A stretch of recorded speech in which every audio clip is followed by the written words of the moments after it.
Hi, my name's Priya and I'm a Senior Support Advisor at NABS. And we're going to be sharing with you various resources to help with any feelings of anxiety you might be experiencing.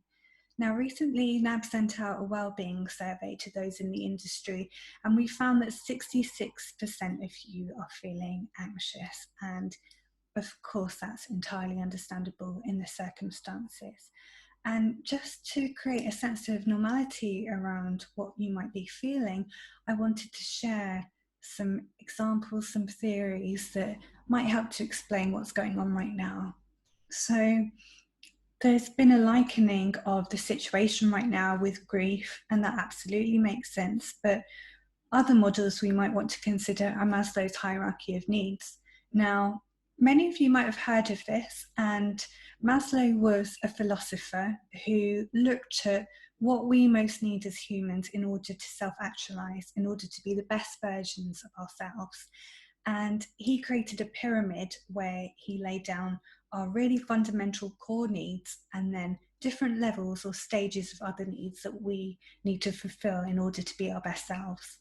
Now, at the very base of this is our physiological needs. So that means things like food, shelter, warmth, or clothing.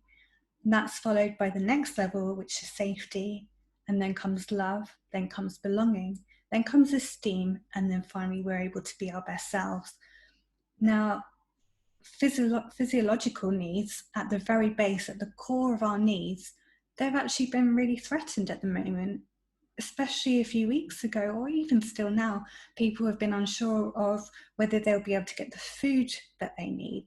And so to face that level of threat, especially when it's not normal, is, or not normal to us on a day-to-day basis, hopefully, it's completely understandable why a threat at that level would lead to feelings of anxiety.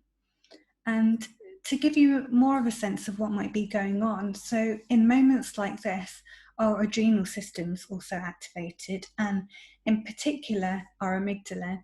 And again, many of you might have heard of this, but amygdala is essentially a collection of cells near the base of our brain, and they're responsible for processing emotions. So when activated, that can lead us into the fight or flight mode.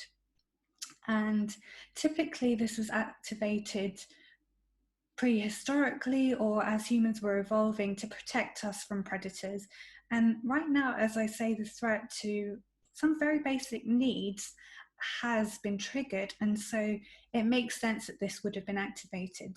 So what flight might look like here? It might look like a built-up of tension that might cause fights with people close to you that normally you'd be completely happy and peaceful around.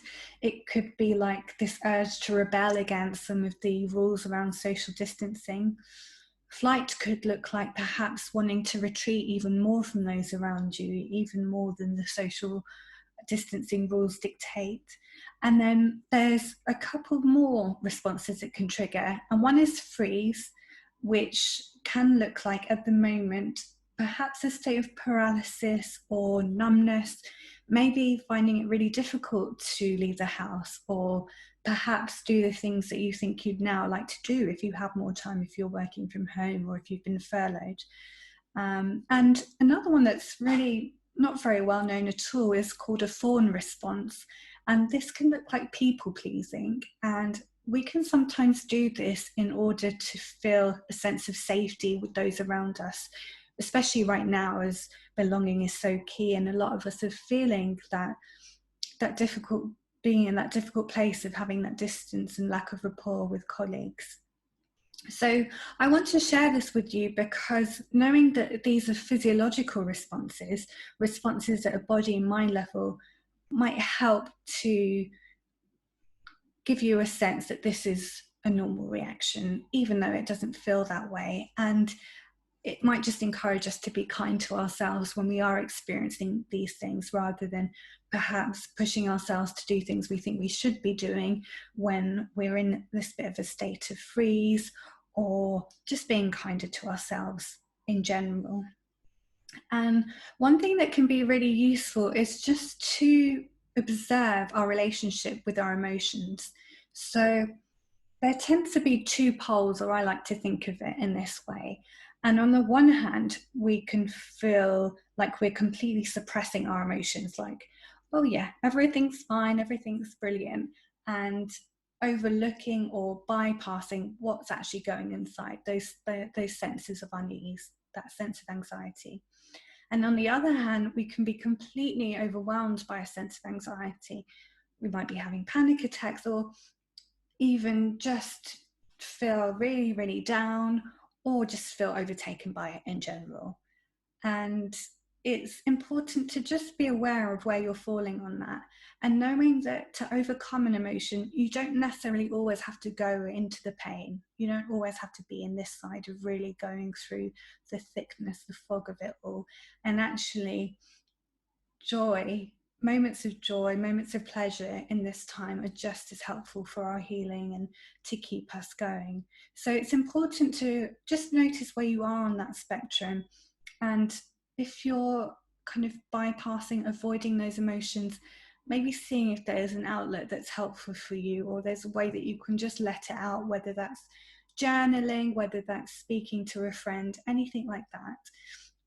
If it feels like you're at the other extreme and you're feeling overwhelmed, then some grounding techniques which we'll share with you, or just bringing moments of joy or meditation, things like that, things that can help center you.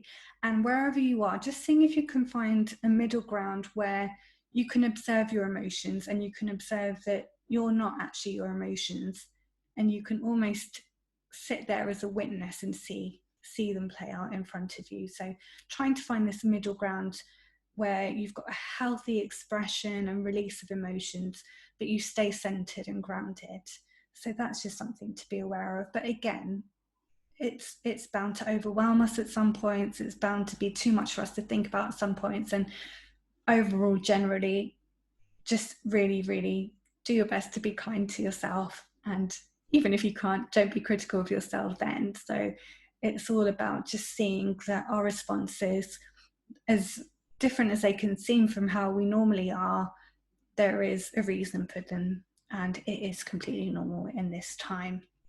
So we have put together, as I say, various tools, and we're delighted to be able to share these with you, and hope that they give you a few resources to help ground you and to support you through whatever you're experiencing right now.